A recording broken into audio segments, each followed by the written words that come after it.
When I first got into RC, I got into 10th scale on-road racing, touring cars specifically.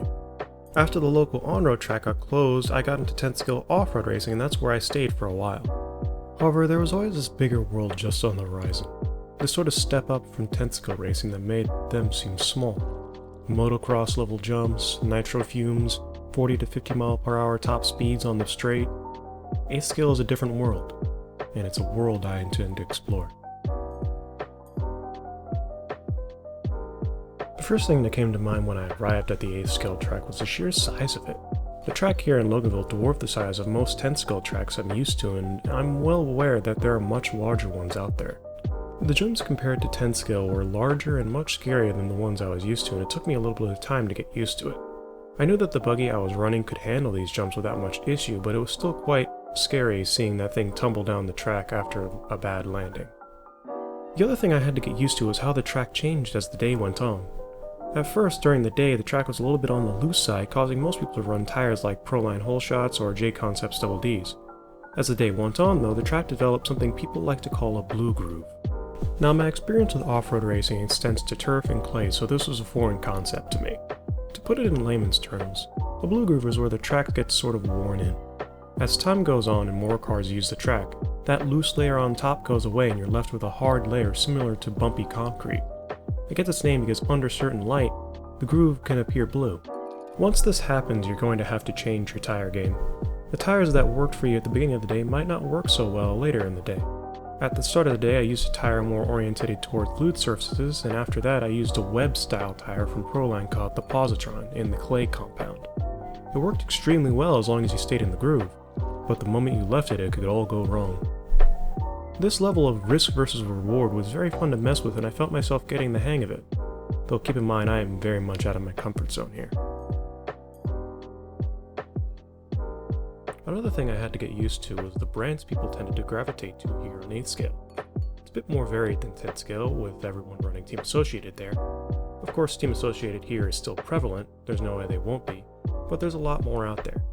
It also helped that this was filmed partially at the Southern Off-Road Series of Round 1 at Loganville. Hot Buddies, a company I sort of wrote off, are quite popular in 8th scale, and I only hear good things about them. A Gamma and S-Works are companies I still need to do more research on, but I'm aware they are prevalent in the 8th scale world. I see a few X-Rays here and there as well, me being one of them, but by far the most popular brand at SOS was Techno. They were everywhere. That's for good reason, as some of the most durable RC cars on the market are mostly Technos. From what I've seen, they seem to be nearly indestructible. And if I were to point anyone in the direction of a good starter 8th scale buggy or truggy, I'd point them to a Techno. Driving characteristics are very different to what I was used to back on 10th scale.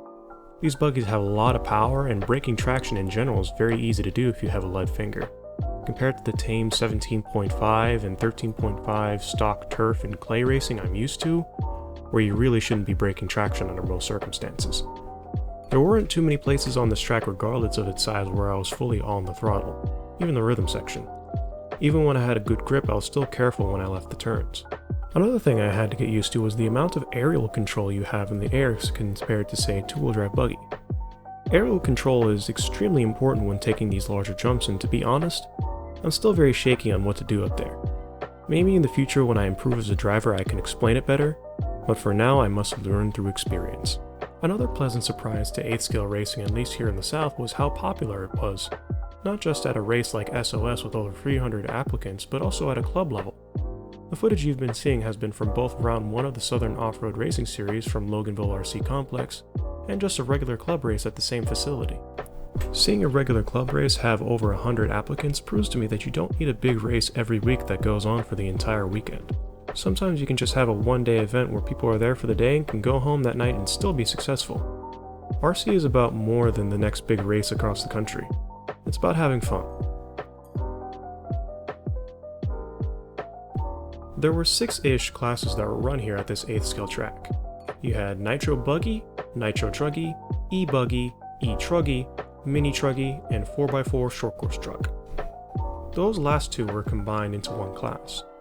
Not sure which one ended up being faster, but my money would be on the truggies, less of a parachute effect on the body. I was unable to get any wheel time with a nitro vehicle, not enough free time believe it or not, but I was able to watch them in action. Keep in mind, this is very much from the perspective of somebody from the outside looking in. Whereas the electric or e-buggies and truggies seem to be more beginner-friendly, easy for new hobbyists to get into, nitro buggies seem to be for those that enjoy getting their hands dirty. There's a lot that goes into making nitro engines work. In the words of a friend of mine, you spend about 90% of the time working on it and 10% actually driving it. Maybe this is an exaggeration, but I can't deny the amount of work that goes into making these nitro engines work. I'm not going to sit here and explain one way or another on whether or not I think it's worth it, or even how they work in the first place.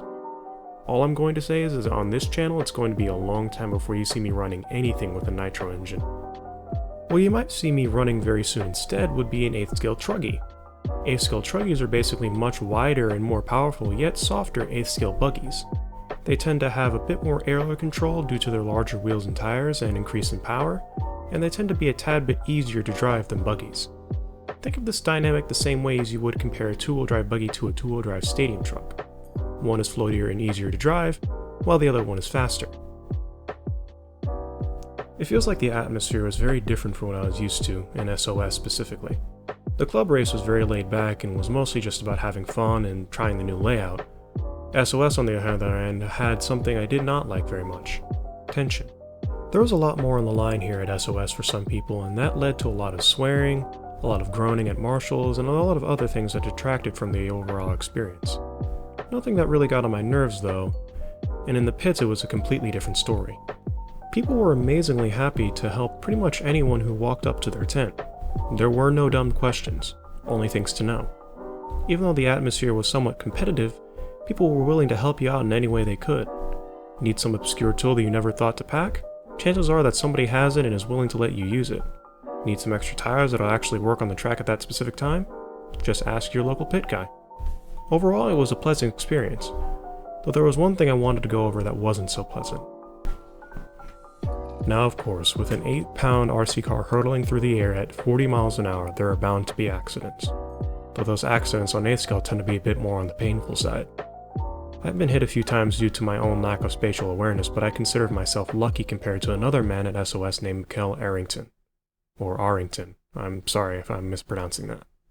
He was marshalling the most dangerous part of the track at the time and paid for it dearly.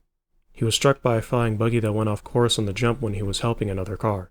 The only mistake he made was looking up. He was struck in the face and ended up losing teeth and had to be taken to the hospital. A GoFundMe was set up to help his medical expenses, and I implore you to go to the link in the description to donate. What this taught me was simple. Even though these cars are still toys, they can still be quite dangerous when handled improperly. Always look both ways before crossing the track, pay attention to your section of the track and not the race, and never risk your well-being to marshal a car. That's all for now. You'll be sure to see more 8th scale topic videos in the future, or at least 8th scale footage. There's still a lot I have to learn, and believe me, I intend to learn. This video was meant to be a thank you for helping me reach 500 subscribers. This channel grew a lot quicker than I thought it would, and I can't thank you guys enough. I'll see you guys in the next one.